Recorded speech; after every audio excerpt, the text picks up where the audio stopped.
Hello students, তোমাদের প্রত্যেককে Debashis learning centre চ্যানেলে ওয়েলকাম জানাই। আজকের ক্লাসটা তোমাদের জন্য খুবই ইম্পর্ট্যান্ট একটা ক্লাস হতে চলেছে, তার কারণ আজকে আমি ক্লাস 8-এর একটা ইম্পর্ট্যান্ট টপিক রাসায়নিক বিক্রিয়া চ্যাপ্টারের অনুঘটক বলে দেখবে একটা টপিক আছে, সেটা 2.3 চ্যাপ্টার নাম্বার 2.3 রাসায়নিক বিক্রিয়ার একটা অন্তর্গত চ্যাপ্টার অনুঘটক। আজকের এই ক্লাসটা তোমরা যারা ক্লাস 9-10 বা এটাও দেখে দিতে পারো, যাদের অনুঘটকের ধারণাটা একটু স্পষ্ট নয়, যে কনসেপ্টটা সেটা একটু অস্পষ্ট, তারা কিন্তু আজকের ক্লাস থেকে ধারণাটা তৈরি করবে। দেখো, তোমাদের তো ক্লাস 10-এর অনেক থিওরি রয়েছে অনুঘটক সম্পর্কে, তবে যারা একদমই অনুঘটককে বোঝো না তারা কিন্তু ক্লাস 9 বা 10-এ যারা পড়ো তারা কিন্তু আজকের ক্লাসটা দেখতে পারো। মেনলি ক্লাস 8-এর ছাত্ররা আজকের ক্লাসটা ভালো করে দেখবে। দেখো, অনুঘটক মানে হচ্ছে, আচ্ছা, অনুঘটক কি করে বিক্রিয়া?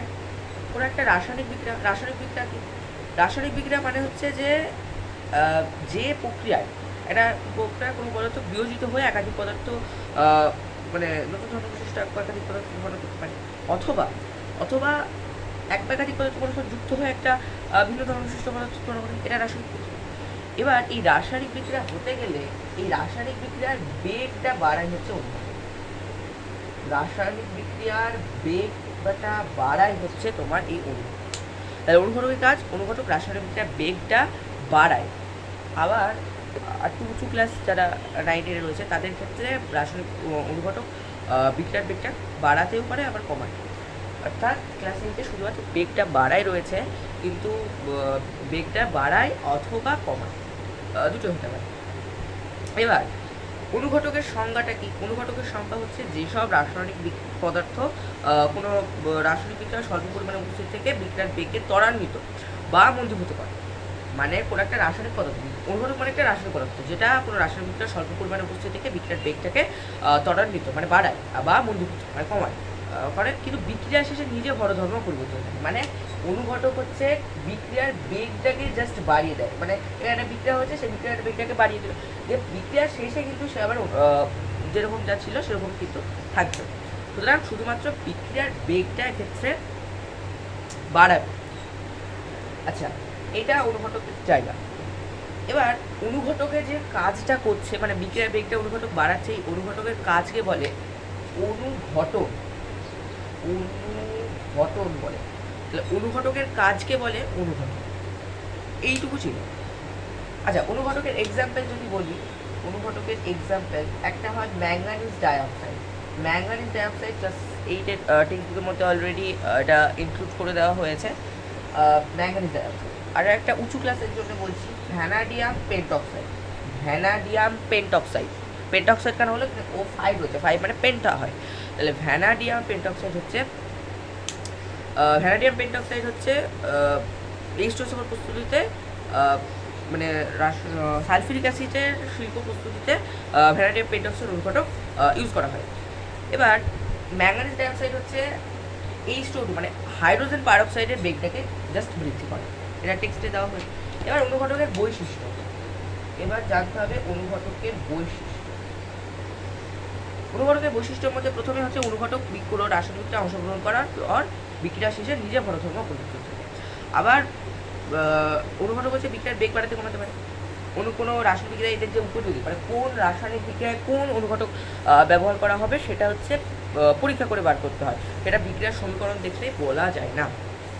তাহলে কোনো রাসায়নিক বিক্রিয়া কোন অনুঘটক ব্যবহার করবে, এটা যেমন H2SO4 প্রস্তুতিতে H2SO4 প্রস্তুতিতে ভ্যানাডিয়াম পেন্টক্সাইড বা H2O2 মানে হাইড্রোজেন পারঅক্সাইডে MnO2 ব্যবহার করা হয়।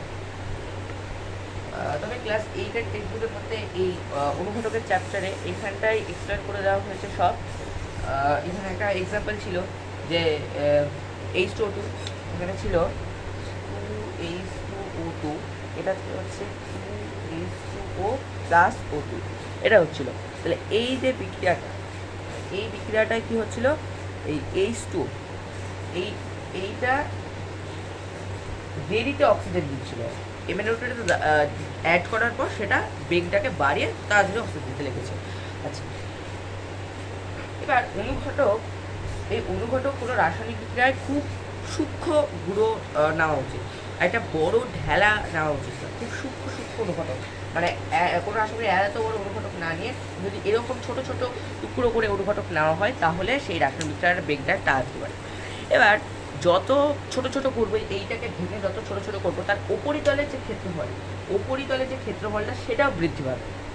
তাহলে উপরিতলের ক্ষেত্রফল যদি বৃদ্ধি পায় তাহলে সেই উপস্থিত মানে সেই ক্ষেত্রফলে উপস্থিত আয়নগুলো বেশি বিক্রিয়া করার সুযোগ পাবে, তার জন্যই বিক্রিয়ার বেগটা বাড়ে। তার জন্য এখানে একটা কোশ্চেন হয় যে তোমার অনুঘটক কি সূক্ষ্ম গুঁড়ো না বড় ঢেলা নেওয়া উচিত, বা H2O প্রস্তুতিতে MnO2 এর বড় ঢেলা বা না সূক্ষ্ম গুঁড়ো নেওয়া উচিত। যে কোনো অনুঘটক ব্যবহার করি না কেন সবগুলোতেই সূক্ষ্ম গুঁড়ো নেওয়া উচিত। এবার শিল্পে অনুঘটকের দুটো ব্যবহার দেখে রাখা দরকার। শিল্পে অনুঘটকের দুটো ব্যবহার খুব ইম্পর্টেন্ট একটা টপিক, সেটা হচ্ছে অসওয়াল্ড পদ্ধতি। এটা 10 এ রয়েছে। অসওয়াল্ড পদ্ধতিতে অসওয়াল্ড পদ্ধতি, এই পদ্ধতিতে কি হয়, নাইট্রিক অ্যাসিডের শিল্প প্রস্তুতিতে অ্যামোনিয়ার জারণে প্ল্যাটিনাম তার জালে অনুঘটক রূপে ব্যবহৃত হয়। আর স্পর্শ পদ্ধতি, আরেকটা হচ্ছে স্পর্শ পদ্ধতিতে, যে আগেরটাই দেখলাম H2SO4 প্রস্তুতিতে ভ্যানাডিয়াম পেন্টক্সাইড ব্যবহার করা হচ্ছিল, সেটা এই স্পর্শ পদ্ধতিতে করা হয়। এটা হচ্ছে অনুঘটকের শিল্পে ব্যবহার। এবার আসে উৎসেচক। উৎসেচক মানে অনুঘটকটা হলো, পরের টপিক হচ্ছে উৎসেচক। উৎসেচক মানে জৈব অনুঘটক। অনেকটা ডিফারেন্স রয়েছে জৈব অনুঘটকের মধ্যে। এইটা অনুঘটক আর এইটা হচ্ছে জৈব অনুঘটক। সো আচ্ছা, অনুঘটক যে বিক্রিয়া, আমি আর একটা টপিক বোঝানো হয়নি, অনুঘটক যে বিক্রিয়ার বেগ বাড়াচ্ছে, যে সমস্ত অনুঘটক বিক্রিয়ার বেগটাকে বাড়াচ্ছে তাকে ধনাত্মক অনুঘটক বলে, এবং যে অনুঘটক হচ্ছে বিক্রিয়ার বেগটাকে কমাচ্ছে তাকে হচ্ছে ঋণাত্মক অনুঘটক বলে। আচ্ছা, ওটা ছিল। এবার আসি জৈব অনুঘটক। জৈব অনুঘটক মানে প্রোটিন ধর্মী। এরা জৈব অনুঘটকটা জেনারেলি প্রোটিন ধর্মী হয়, আর অনুঘটক হচ্ছে প্রোটিন ধর্মী হয় না। উৎসেচক বা জৈব অনুঘটক প্রোটিন ধর্মী হয়। এটা ছিল। প্রোটিন ধর্মী যে জৈব অনুঘটক সজীব কোষে উৎপন্ন হয়ে কোষের ভিতরে বা বাইরে উপযুক্ত পরিবেশে কোনো জৈব রাসায়নিক পদার্থকে ত্বরান্বিত বা মূলীভূত করে বা বিক্রিয়া শেষে অপরিবর্তিত থাকে, তাকে হচ্ছে উৎসেচক বলে। এবার সবথেকে ইম্পর্টেন্ট হচ্ছে উৎসেচকের কাজ, মানে মানবদেহে উৎসেচকের গুরুত্ব, এইটাই গুরুত্বপূর্ণ। মানে এই উৎসেচকের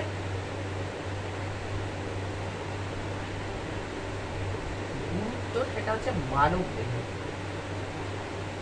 মানবদেহে উৎসেচকের গুরুত্ব। মানবদেহে উৎসেচক বিভিন্ন রকম হতে পারে, যেমন খাবারের যেরকম বিভিন্ন উপাদান, যেমন প্রোটিন, শর্করা, লিপিড হজম করতে এনজাইম। আচ্ছা, উৎসেচককে আরেকটাও বলা হয়, সেটা হচ্ছে এনজাইম। আরেকটা বলে এনজাইম। এই এনজাইমও কিন্তু মানে তোমার অপরিহার্য। প্রোটিন, লিপিড এসব হজম করতে কিন্তু মানবদেহে এনজাইমটা ইম্পর্টেন্ট। এবং এনজাইম হচ্ছে মানবদেহের জৈব রাসায়নিক বিক্রিয়াকে, মানবদেহে উপস্থিত জৈব রাসায়নিক বিক্রিয়াটাকে ত্বরান্বিত বা মধ্যবিত করে।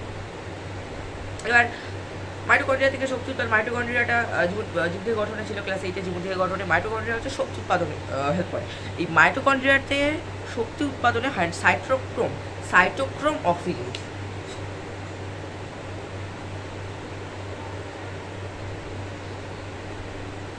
সাইটোক্রোম অক্সিডেজ এইটা কিন্তু ব্যবহার করা হয়, এটা বলবি। সাইটোক্রোম অক্সিডেজটা কিন্তু ইউজ করা হয়।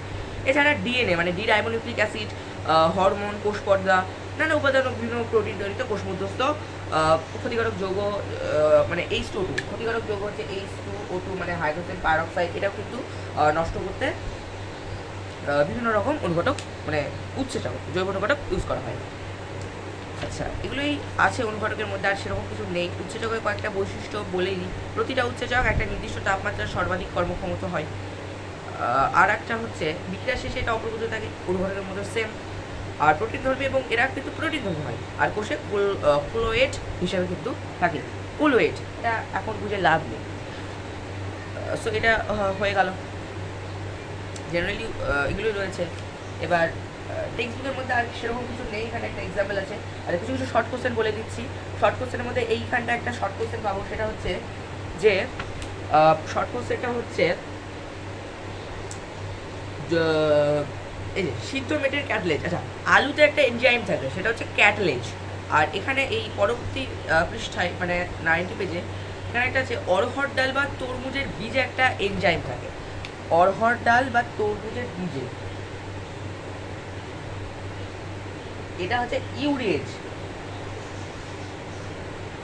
এটা শর্ট কোশ্চেনের জন্য অত্যন্ত গুরুত্বপূর্ণ। আর এটা আর একটা টপিক আছে, প্রস্রাবাগারে যে গন্ধ পাওয়া যায় সেটা হচ্ছে অ্যামোনিয়া। অ্যামোনিয়ার গন্ধ পাওয়া যায়, NH3। এই অ্যামোনিয়ার গন্ধ পাওয়া যায় প্রস্রাবাগারে। এই ছিল অনুঘটকের যাবতীয় যা। অনুঘটক একটা সহজ জিনিস। অনুঘটক হচ্ছে কোনো রাসায়নিক বিক্রিয়ার বেগটাকে হয় মানে অনুঘটক হচ্ছে কোনো রাসায়নিক বিক্রিয়ার বেগটাকে বাড়িয়ে দেবে, না তো কমিয়ে দেবে। এই হচ্ছে অনুঘটক। আর জৈব অনুঘটক কি? জৈব অনুঘটক হচ্ছে মানব দেহে জৈব রাসায়নিক বিক্রিয়াটাকে হচ্ছে বাড়িয়ে দেয়। অনুঘটকের বৈশিষ্ট্য কমপ্লিট হয়ে গেছে। আচ্ছা, সবই কমপ্লিট হয়ে গেছে। এবার আচ্ছা, একটা জিনিস, এই অনুঘটক এবং উৎসেচকের মধ্যে কিছু কিছু পার্থক্য অলরেডি হয়। আর অনুঘটকটা যদিও বা টাফ লাগে, সহজ একটা থিওরির সাথে বোঝা যেতে পারে। অনুঘটকের মধ্যে একটা টপিক জায়গা আছে, সেটা হচ্ছে ঘটক।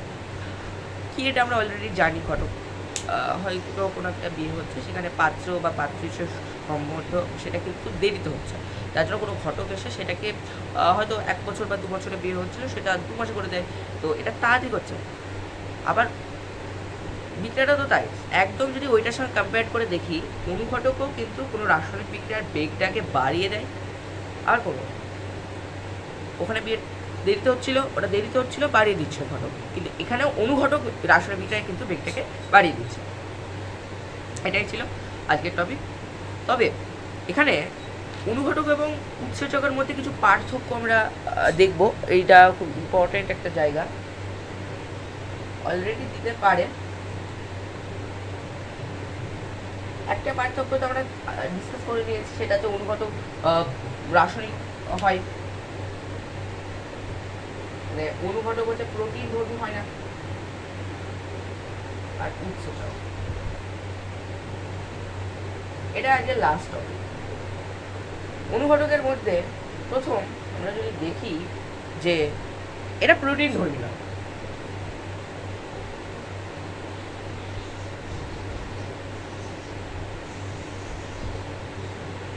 এবং এরা হচ্ছে প্রোটিন ধর্মী। এরা হচ্ছে প্রোটিন ধর্মী। দ্বিতীয়ত, অনুঘটকের যে সংজ্ঞা এবং উৎসেচক যেটা দেখা হলো, সেটা ডিসকাস করো, সেটা বলে দিলে হবে। মানে যেসব রাসায়নিক পদার্থ কোনো রাসায়নিক বিক্রিয়া স্বল্প পরিমাণে উপস্থিত থেকে বিক্রিয়ার বেগটাকে ত্বরান্বিত বা মন্দীভূত করে। ত্বরান্বিত মানে কি?